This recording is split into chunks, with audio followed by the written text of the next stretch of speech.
មេឃរបស់ខ្ញុំឲ្យរស់វិញបាននោះទោះជាត្រូវបោជាជីវិតក៏ដោយក៏ខ្ញុំពុំស្ដាយដែរយើងមានវត្ថុស័ក្តិសិទ្ធិមួយឲ្យទៅនាងប៉ុន្តែនាងប្រើប្រាស់បានតែ2 ដងគត់ប្រាប់មកមើលតើនាងប្រាថ្នាអ្វីលើកទី1ខ្ញុំប្រាថ្នាឲ្យអ្នកភូមិបាំងព្រះនេតទាំងអស់បានជាសះស្បើយពីរោគីរួមទាំងប្តីរបស់ខ្ញុំនិងអ្នកម្ដាយក្មេករបស់ខ្ញុំផងហើយទី2គឺសូមឲ្យភ្នែកអ្នកម្ដាយក្មេកខ្ញុំបានជាសះស្បើយឡើងវិញនាងលាក់ហេតុអីក៏នាងល្ងងម្លេះបើនាងកុំប្រាថ្នាឲ្យអ្នកភូមិទាំងអស់រស់ហើយរស់ត្រឹមតែប្តីនិងម្ដាយក្មេករបស់នាងអាចប្រាថ្នាប្រាសាទមាសប្រាសាទប្រាក់និងមាសពេជ្រកែវកងក៏បានដែរមិនបានទេលោកអរិយទេវតាជីវិតរបស់ប្រជានគរភូមិបាំងព្រះនេតនេះក៏សំខាន់ដូចជីវិតរបស់ស្វាមីខ្ញុំដែរក្នុងចិត្តខ្ញុំចង់ឲ្យអ្នកទាំងអស់គ្នាបានរស់ធំជាងប្រាថ្នាប្រាសាទមាសប្រាសាទពេជ្រនិងកែវកងទៅទៀតសូមលោកអរិយទេវតាមេត្តាតាមបំណងរបស់ខ្ញុំចុះនាងលាក់នាងយកកន្សែងបក់កន្សែងបោយនេះទៅប្រើប្រាស់ចុះ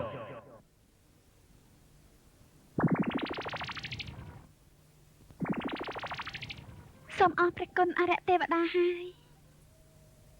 ដែលមានមេត្តាដល់អ្នកភូមិបាំងព្រះនេត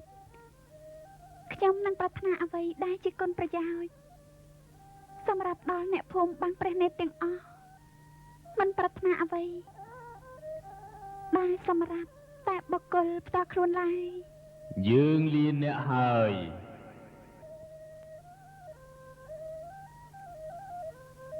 បំបារមីកន្សែងបក់កន្សែងបោយបើខ្ញុំបក់ទៅហើយសូមឲ្យមនុស្សសត្វនៅក្នុងភូមិបាំងព្រះនេតទាំងអស់ដែលឈឺស្លាប់ដោយសារជំងឺអាសន្នរោគ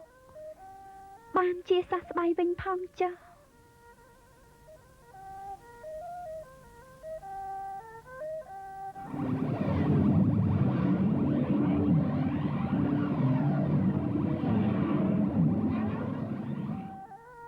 បងខ្ញុំមិនទាន់ស្លាប់ទេខ្ញុំរស់ឡើងវិញហើយបងរស់វិញហើយបងសារាយខ្ញុំជួយបងបានហើយគឺជួយទាំងបងទាំងម៉ែទាំងមនុស្សសត្វទាំងអស់នៅក្នុងភូមិបាំងព្រះនេតយើងនេះឲ្យរស់ឡើងវិញហើយ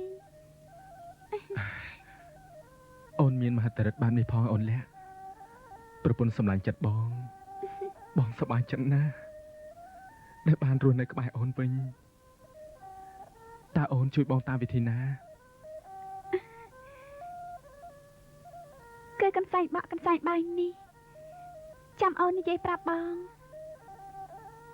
តែពេលនេះយើងត្រកម៉ែសិនទៅ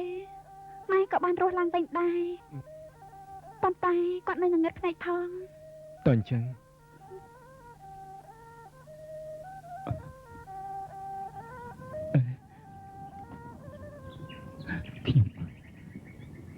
ខ្ញុំជាសះស្បើយវិញហើយខ្ញុំរស់ឡើងវិញហើយ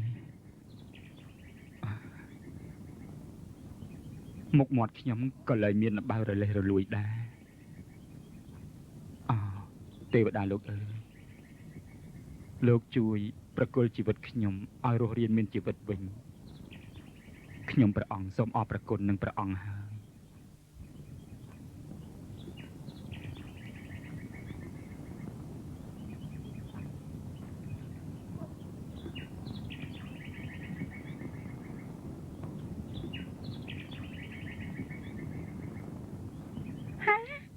បងគាត់ក៏រស់ឡើងវិញដែរ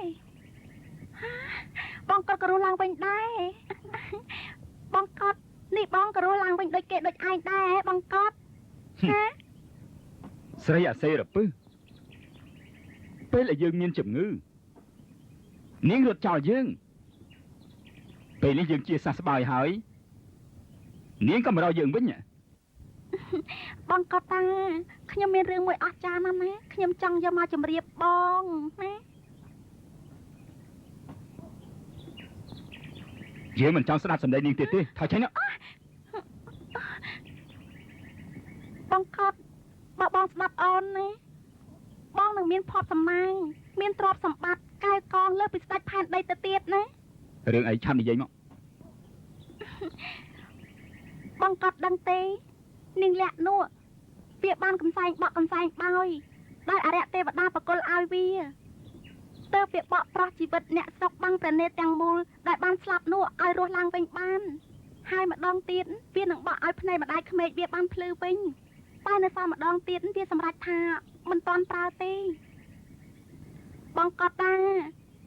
ជើងទៅយកកំសែងបក់កំសែងបោយនោះចូលមកបកផ្ទះជើង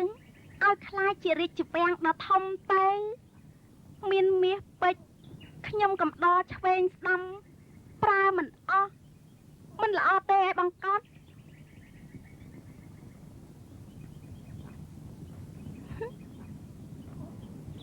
គំនិតអូនលេងល្អណាស់ ម៉ែរស់ឡើងវិញហើយកូនអាសរាយកូនឯងនៅឯណាអាសរាយអើយម៉ែរស់ឡើងវិញហើយកូនកូនឯងនៅឯណាអាសរាយអាសរាយអើយកូនឯងនៅឯណាម៉ែរស់ឡើងវិញហើយកូនអាសរាយអាសរាយអើយកូនឯងនៅឯណាអាសរាយកូននៅឯណាអាសរាយម៉ែរស់វិញហើយកូនកូនឯងនៅឯណា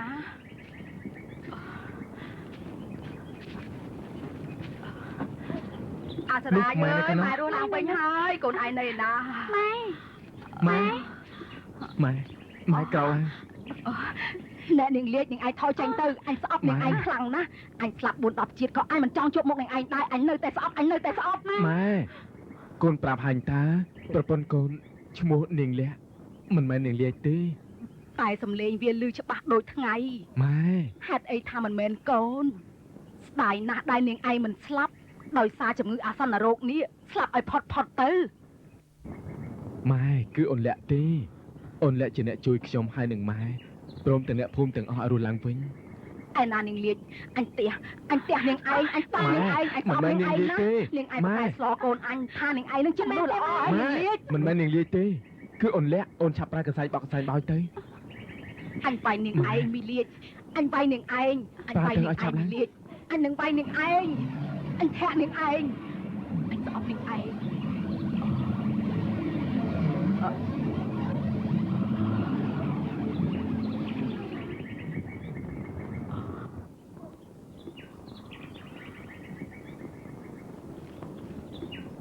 ម៉ែ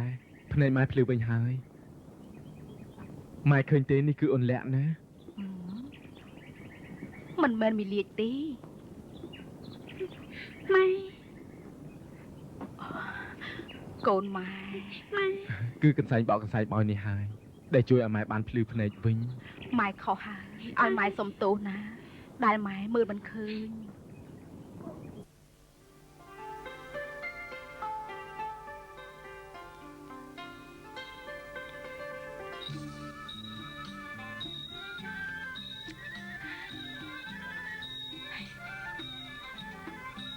គិតចាំមិនចេះ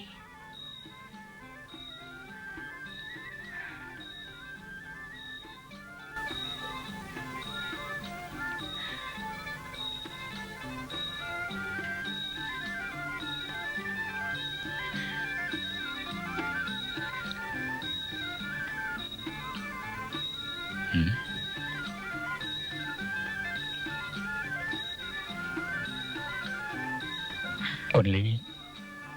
អូនដើរចុះដើរឡើងធ្វើអីនេះបងឃើញអូនដើរយូរណាស់មកហើយណាគឺកំពុងតែរកមកជោបបាយទៅយកកំសែងបក់កំសែងបោយពីនាងលាក់មកហ្នឹងណាបងកត់ឯងនេះគ្មានជួយគិតអីបន្តិចទេ